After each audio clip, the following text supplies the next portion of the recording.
Bismillahirrahmanirrahim. Assalamualaikum warahmatullahi wabarakatuh. Alhamdulillah, alhamdulillahilladzi fadala bani adama bil ilmi wal hikam. Asyhadu an la ilaha illallah wa asyhadu anna Muhammadan abduhu wa rasuluhu wa la nabiyya ba'dah.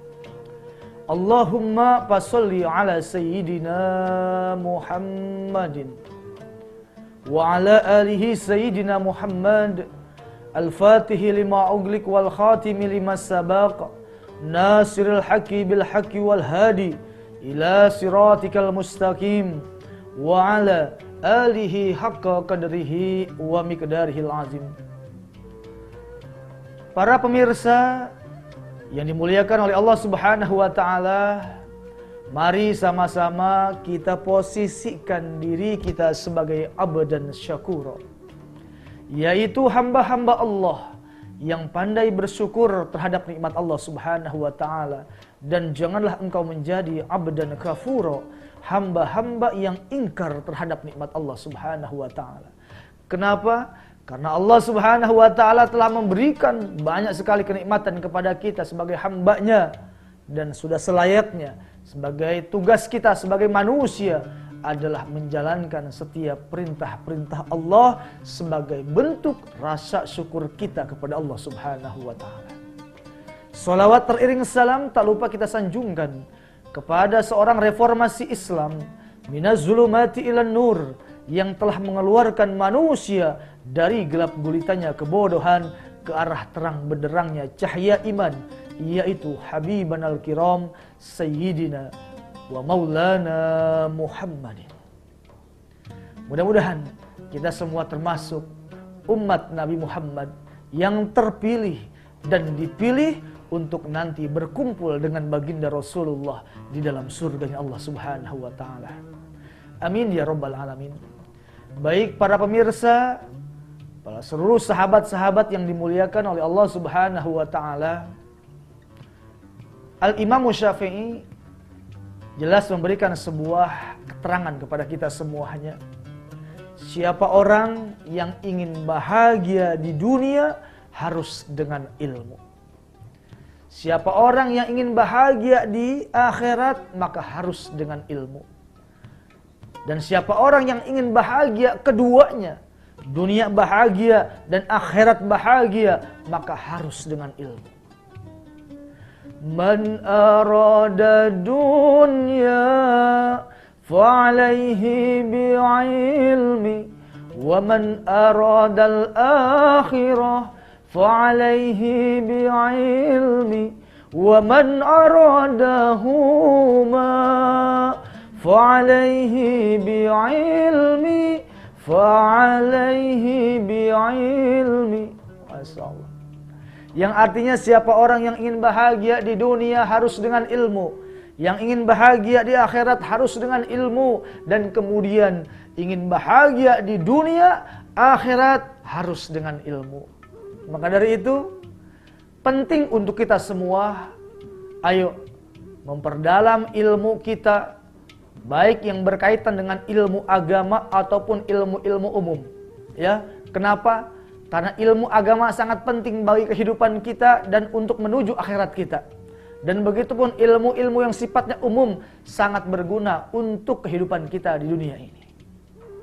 Maka dari itu, banyak sekali keutamaan-keutamaan di antara orang-orang yang berilmu. Dari mulai tahap belajar sampai mengajar, ini merupakan kedudukannya orang-orang yang selalu dalam kebaikan. Bahkan Allah Subhanahu wa ta'ala pernah memberikan sebuah keterangan dalam hadis kursi, bahwa sesungguhnya Allah itu sudah sangat murka. Allah itu ingin sekali menghancurkan alam semesta ini. Tetapi ada beberapa hal yang mengurungkan nikmat Allah untuk menghancurkan dunia ini. Apa salah satunya? Adalah masih adanya orang yang belajar dan mengajarkan agama. Makanya Nabi mengatakan al-alimu huwal muta'allimu syarikani fil khair. Guru dan murid adalah dua orang yang bersekutu di dalam kebaikan. Jadi engkau masih dikatakan baik dan engkau berada dalam kebaikan selama engkau masih belajar dan mengajar. Saudara kaum muslimin wa jumratas sholihin yang dimuliakan oleh Allah Subhanahu wa taala. Dan ingat, kewajiban menuntut ilmu itu adalah fardu ain. Garis bawahi fardu ain, bukan fardu kifayah. Apa sih fardu ain? Kewajiban per individu. Jadi selama engkau masih punya kepala, engkau masih diberikan panjang umur, sehat, maka di situ ada kewajiban bagi dirimu untuk menuntut ilmunya Allah Subhanahu wa taala. Tetapi nanti ada yang disebut dengan fardu kifayah. Apa yang disebut dengan fardu kifayah? Apabila ada sebagian yang mengerjakan, maka yang lain gugur kewajibannya. Contoh seperti sholat jenazah. Apabila ada yang meninggal dunia di suatu kampung dan sebagian daripada ahli kampung melaksanakan dan menyolatkannya, maka yang lain akan gugur kewajibannya. Namun apabila satu kampung meninggalkan sholat jenazah dan tidak mau menyolatkannya, maka satu kampung terkena dosanya. Ya. Tapi awas, banyak kita kadang-kadang suka berbicara seenak kita gitu ya. Misalnya kita mau nuntut ilmu, mau ngaji. Memang sudah menjadi rutinan, misalnya pengajian di malam Jumat. Bilang sama anak kita, abang ayo berangkat ngaji, ngewakilin ayah. Ayah lagi kurang enak badan. Coba, abang, anak kita disuruh datang ke pengajian, disuruh mewakilin kita. Ingat, nuntut ilmu itu fardu ain, bukan fardu kifayah. Jadi jangan beranggapan ketika anak datang mengaji mewakili kita maka gugur kewajiban kita. Tidak ya. Kecuali sholat jenazah gugur kewajibannya ya. Maka dari itu ayo sama-sama, karena ilmu merupakan sesuatu yang sangat penting dalam kehidupan kita ya. Kita kalau berjalan dengan ilmu maka seperti kita berjalan di tempat yang terang. Makanya Nabi mengatakan al-ilmu nurun wal jahlu zulamun. Ilmu itu cahaya dan bodoh itu gelap gulita. Orang yang berjalan dengan ilmu, maka dia seperti berjalan di tempat yang terang benderang. Sehingga dia sampai kepada tempat dan maksud tujuannya. Tapi orang yang berjalan tanpa dengan ilmu, diibaratkan dia seperti berjalan di tempat yang gelap. Ya. Sulit untuk mencari jalan, bahkan bisa-bisa menjadi tersasar. Kita kalau punya ilmu, kita mau ke Jakarta, naik kereta, tahu ilmunya, dibaca, oh jam segini, oh ini arah ke Jakarta, oh ini ternyata arah ke Bogor, ada tulisannya. Jangan sampai kita mau ke Jakarta, karena kita nggak bisa baca, nggak punya ilmunya, kita naik di gerbong jurusan Bogor, akhirnya kita nggak sampai kepada Jakarta. Ya? Di jalan tol jelas ada arah-arah petunjuknya. Tol Jagorawi, masuk belok kiri, ya. Lurus ke kanan, nanti ketemu dengan tol Bocimi, Bogor, Ciawi, Sukabumi. Kalau kita tahu ilmunya, kita bisa baca, kita tahu penunjuk jalan. Tapi kalau kita tidak tahu ilmunya, kita akan tersesat di jalan. Inilah pentingnya ilmu dalam kehidupan kita. Karena apa? Karena ilmu merupakan pondasi kita sebelum melakukan ibadah.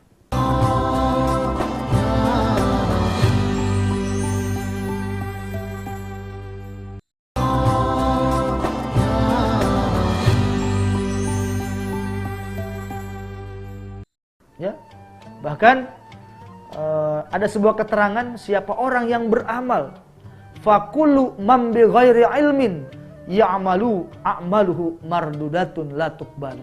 Siapa orang yang beramal tanpa didasari dengan ilmu, maka amalnya tertolak, tidak diterima. Ini Masya Allah ya, luar biasa kedudukan ilmu. Bahkan sampai-sampai Allah Subhanahu wa taala berfirman, yarfa'illahu allazina amanu minkum wallazina utul ilma darajah. Allah akan mengangkat derajatnya orang-orang yang beriman dan berilmu di antara kamu sekalian dengan beberapa derajat. Jadi mulianya seseorang bukan karena keturunan, mulianya seorang bukan karena jabatan, kedudukan dan materi, tetapi mulianya seseorang dengan asbab iman dan ilmu yang dimiliki. Dan ingat, iman tak dapat diwarisi dari seorang ayah yang bertakwa. Ia tak dapat dijual beli, ia tiada di tepian pantai. Masya Allah. Jadi iman tak bisa diwarisi, begitupun ilmu tak bisa diwarisi. Bagaimanapun mulianya kedudukan orang tuamu, seorang pejabat, ataupun ulama sekalipun, kalau anaknya tidak mau belajar, maka Allah akan hinakan. Namun sebaliknya, dari manapun asal keluargamu, dari kedudukan yang hina sekalipun, kalau anaknya mau belajar sungguh-sungguh, maka Allah akan muliakan kelak dirinya. Kam min hurin yakumu maqama abdin, wa kam min abdin yakumu maqama hurin. Ada beberapa keturunan orang yang mulia, punya kedudukan, punya jabatan, tapi ternyata Allah hinakan. Dan sebaliknya, wa kam min abdin yakumu maqama hurin. Ada beberapa keturunan orang yang mulia, punya kedudukan. Wa kam min abdin, dan ada beberapa keturunan orang yang hina. Orang yang abid, nggak punya kedudukan, nggak punya jabatan, tapi karena mau berjuang, mau belajar, maka Allah akan muliakan dirinya. Ini Masya Allah. Jadi untuk seluruh sahabat-sahabatku dan juga adik-adikku dimanapun berada, jangan pernah pesimis. Kau terlahir dari keluarga yang hina, kau terlahir dari keluarga yang tidak mampu, baik dari segi ekonomi dan lain sebagainya. Tapi kalau engkau mau berjuang, insya Allah Allah akan muliakan dirimu. Ingat, Nabi kita, Nabi Muhammad, lahir bukan dari keturunan orang yang kaya. Bahkan beliau lahir dalam keadaan yatim. Masa kecilnya sudah mengembala, kemudian remajanya sudah berdagang. Tapi karena kejujuran dan semangat juangnya, maka Allah muliakan. Di umur 25 menjadi Nabi, dan di umur 40 tahun diangkat menjadi seorang Rasul. Bahkan kedudukannya nggak main-main, adalah merupakan ulil azmi. Apa artinya? Kedudukan para nabi, kedudukan para rasul yang memang tingkat kesabarannya di atas rata-rata rasul-rasul yang lain.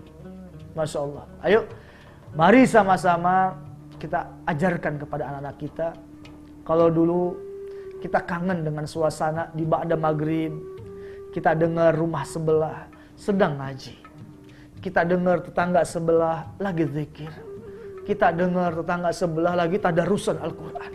Masya Allah. Indah momen-momen seperti itu. Ya, ada anak-anak yang sedang mengaji, dia baca Quran. Qul a'udzu birabbin nas, malikin nas, ilahin nas. Masya Allah, adem ini kampung kita. Tapi sekarang coba tengok tetangga-tetangga kita.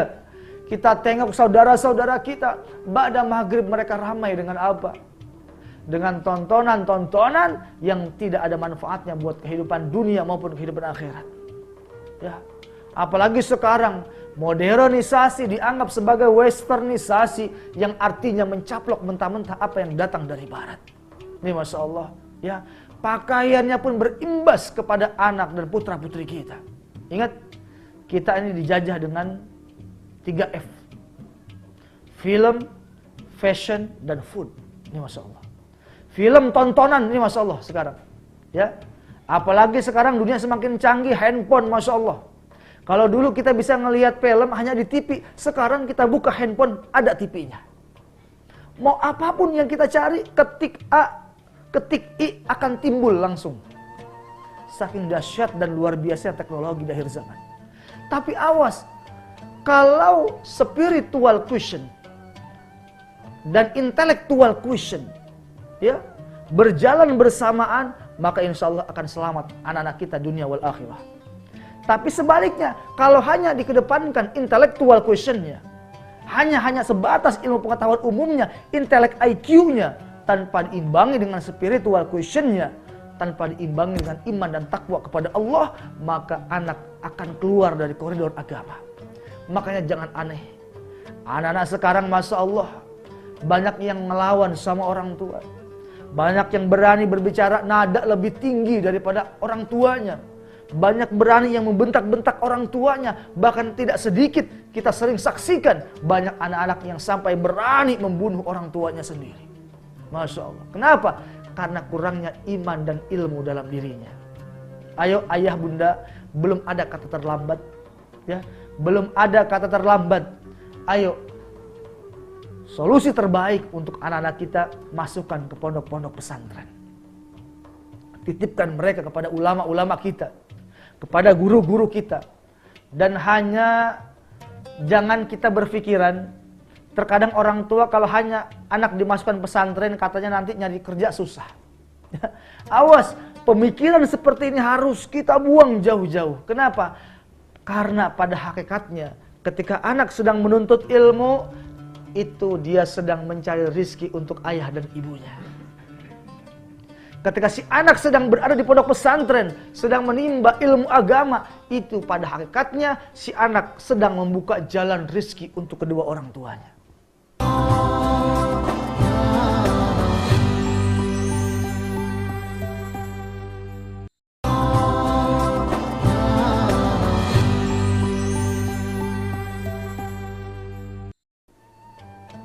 Berbicara tentang menuntut ilmu bukan semata-mata menuntut ilmunya, tapi orang yang menuntut ilmu insya Allah akan dijamin rizkinya oleh Allah Subhanahu wa ta'ala.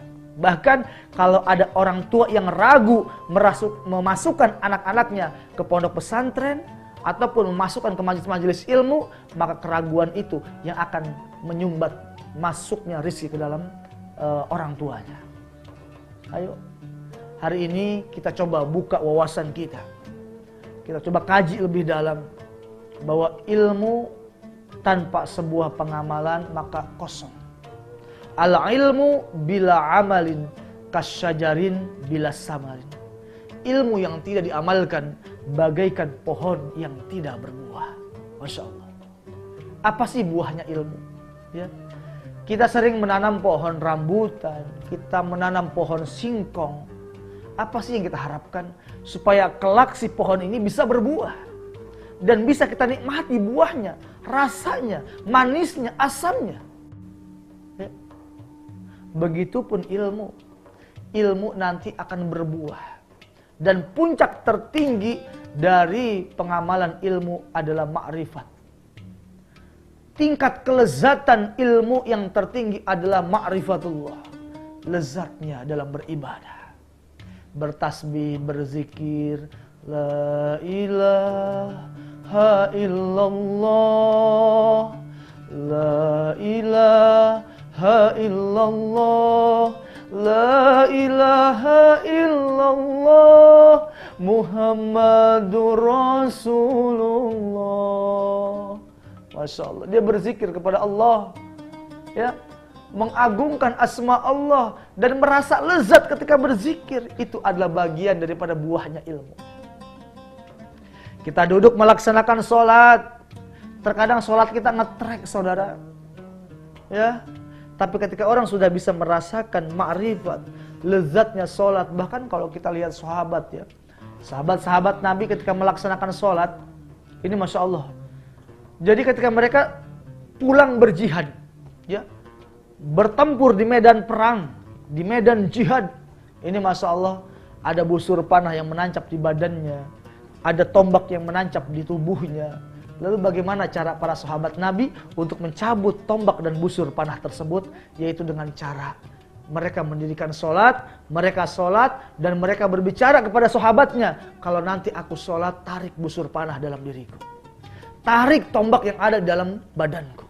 Kenapa? Sholatnya para sahabat Nabi tingkatannya sudah ma'rifat. Begitu lezat sholat sampai ketika tombak dicabut dari badannya, mereka tidak merasakan sakit. Saking indah dan lezatnya sholat menghadap kepada Allah Subhanahu wa ta'ala.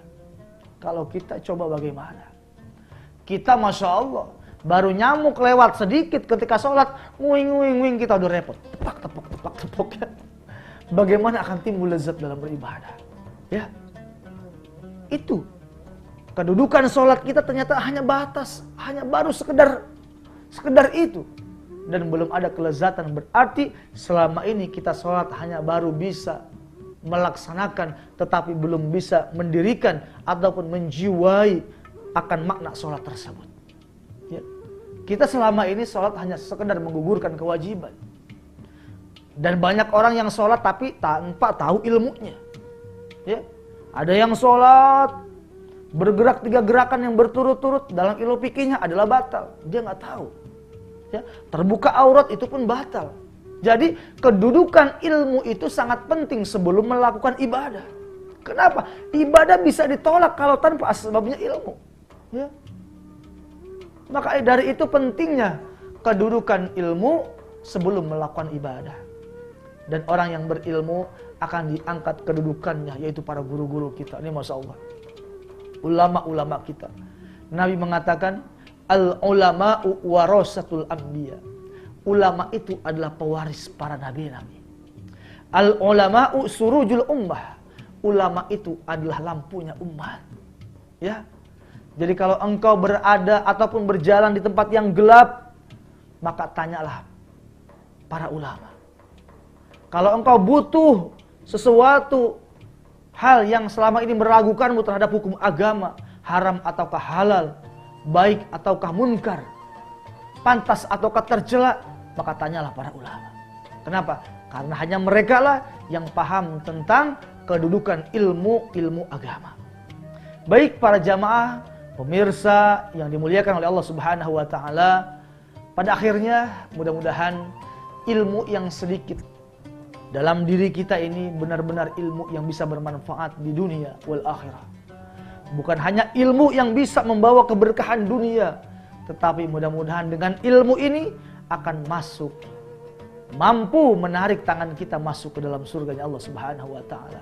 Dengan ilmu hidup akan menjadi mudah. Dengan ilmu perkara yang sulit akan menjadi mudah. Dengan ilmu segala macam kebutuhan kita insya Allah akan diberikan kecukupan oleh Allah Subhanahu wa taala. Ya. Allahumma anfa'na bima 'allamtana wa 'alimna bima yanfa'una warzuqna uluman tanfa'una. Rabbi shrah lana sudurana wa yassir lana umurana wahlul 'uqdatam min lisanina yafqahu qaulana. Mudah-mudahan Allah tunjukkan kita perkara yang benar, perkara yang hak dengan sebenar-benarnya, dan selanjutnya Allah tunjukkan kita perkara yang batil dengan sebatil-batilnya, dan semua itu dapat kita jawab dengan asbab adanya ilmu dalam diri kita. Insya Allah dengan ilmu kita akan menjadi manusia yang tinggi kedudukannya di hadapan manusia dan tinggi kedudukannya di hadapan Allah Subhanahu wa taala. Terima kasih, kurang dan lebihnya saya mohon maaf. Wallahul muwaffiq ila aqwamit thoriq. Assalamualaikum warahmatullahi wabarakatuh.